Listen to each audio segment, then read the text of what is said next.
मालूम हुआ कि अशोक वाटिका को उजाड़ने वाला और अक्षय कुमार को मारने वाला कौन बेईमान है? हाँ महाराज, वो पवन पुत्र हनुमान है जो अशोक वाटिका को उजाड़ने वाला है। क्या कहा? पवन पुत्र हनुमान? जी महाराज, पवन पुत्र हनुमान। कहीं तुमने धोखा तो नहीं खाया? नहीं महाराज, वो देखिए इंद्रजीत उसे बांध के ला रहे हैं। जय श्री राम।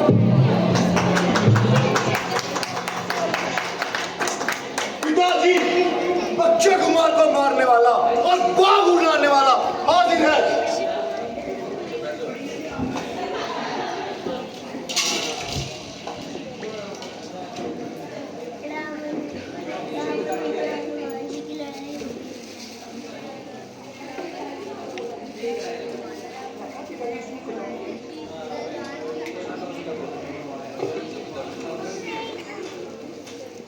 पिताजी, इसे दंड दिया जाए। दंड देने से पहले अच्छा है कि अपराध का कारण जान लिया जाए।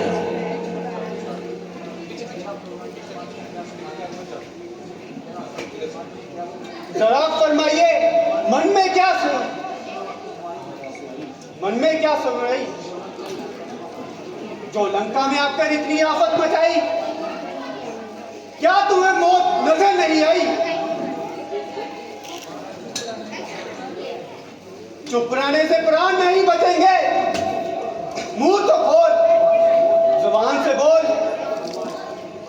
क्योंकि बंदा इस समय असीर सुल्तानी है, इसलिए किसी अरे जरे से बात करने में भी सख्त हानि है। जब कोई पूछने वाला पूछेगा तो जवाब देंगे और पाई पाई का हिसाब देंगे। बड़ा हो शेर पिंजरे में मगर वो मुंह नहीं जाती, दिलावर की कजा के सामने वो खू नहीं जाती। रस्सी जल गई पर बल नहीं जला। जले बल किस तरह मेरा, मुझे किस बात का गम है।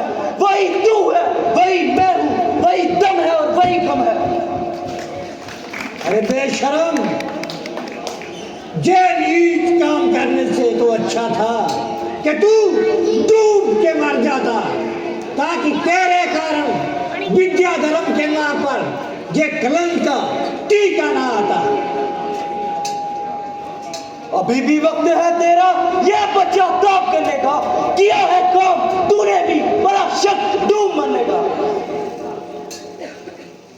तुझे इस दिशा में देखकर मेरी गर्दन मारे शर्म के झुकी जाती है, मगर अफसोस कि तुझे शर्म नहीं आती है।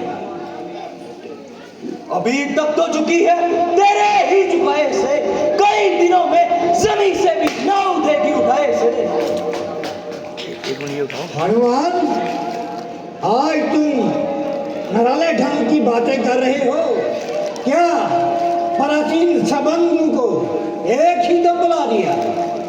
हरगिज नहीं, बल्कि उन्हीं ताल्लुकात ने मुझे यहाँ आने का हौसला दिया है। हनुमान आपका वैसा ही वफादार है और वक्त पे वक्त खिदमत करने को तैयार है। इसमें क्या शक है?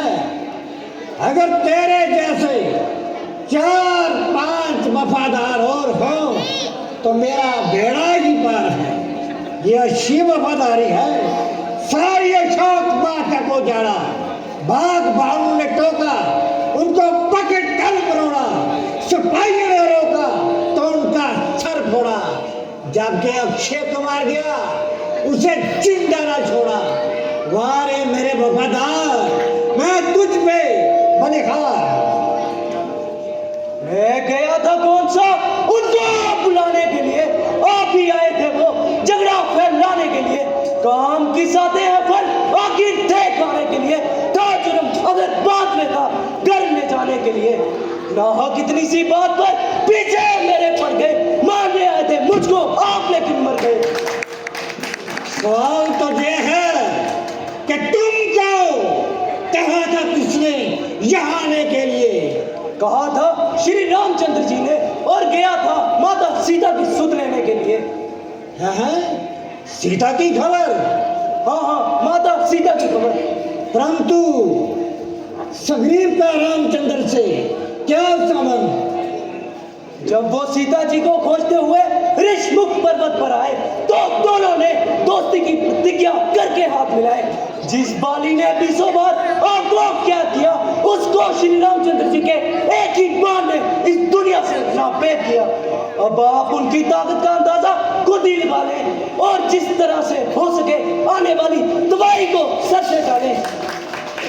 मुझे उम्मीद है कि वो तुम्हें माफ कर देंगे। आप सीता जी को लेकर श्री रामचंद्र जी के चरणों में जा पड़े, वरना तुम्हारी ये ऐट पल भर में निकल जाएगी और तुम्हारी ये हरी भरी लंका काफ में मिल जाएगी। वन वन में भटकते वनवासी वो क्या मुझसे जुड़ जाएंगे? सीता ना मैं उनको वापस दूं, ना वो सीता की लाश पाएंगे। अरे नादान, जरा जबान को थाम और सोच समझकर बात मुंह से निकाल। जबकि तू यहाँ पर कैद है तो क्या तुझे वापस जाने की उम्मीद है? अरे सीता की आशा तो एक तरफ, अब तो वो तेरी तरफ से भी हाथ धो चुके और समझ लो तुझे आज ही रो चुके। जिनकी मेहमा तू बातों की तरह गा रहा है और ढेर चौड़ा मुंह फैला रहा है, उनको मैं अच्छी तरह से जानता हूँ। है कौन? 2 वनवासी, राम और लक्ष्मण। दूसरा मिला भी कौन? सुग्रीव, अकल का दुश्मन, जो आज तक अपनी स्त्री को रोता फिरा और छंगलू में परेशान होता फिरा। अगर वो इतना ही वीर था तो उस समय क्यों नहीं अपनी तलवार संभाली और बाली से अपनी स्त्री छुड़ा ली? कहीं का रोड़ा बालमती ने कुंभा जोड़ा। 150 बंदर दाएं बाएं से इकट्ठे कर लिए और रावण से मुकाबला करने के मंसूबे बांध लिए। अरे ओ नालायक, अगर उन पर मैंने लंका का एक कुत्ता भी दिया, वो भागने की भी जगह ना पाएंगे। रावण, तेरा फिजूल ख्याल है, वरना मेरी ओर उंगली उठाने की किसकी मजाल है? शायद तू इसलिए इतना फूल रहा है क्योंकि मेघनाथ मुझे पकड़ लाया है और जाते ही जंजीरों में जकड़ लाया है। मगर ये तेरी सरासर हिमाकत है, वरना मेघनाथ बेचारे की क्या ताकत है? अगर चाहता तो इन जंजीरों को एक ही झटके में तोड़ देता और तेरे इस वीर को खड़े खड़े मरोड़ देता। परंतु मैं खुद चाहता था कि तुझ तक पहुंच जाऊं और तुझे समझा बुझाकर इस गलत रास्ते से हटाऊं। मगर शौक है कि मेरी सारी मेहनत व्यर्थ गई और बात वही की वही रही।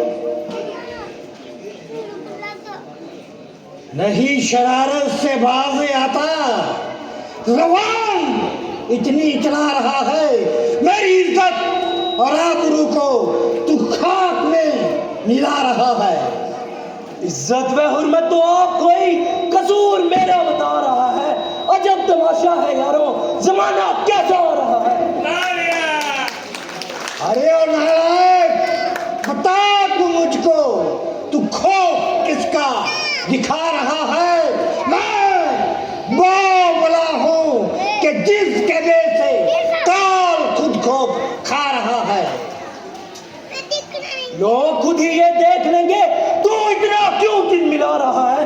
कल जो खाता था खौफ, आज उसको भी भय खा रहा है।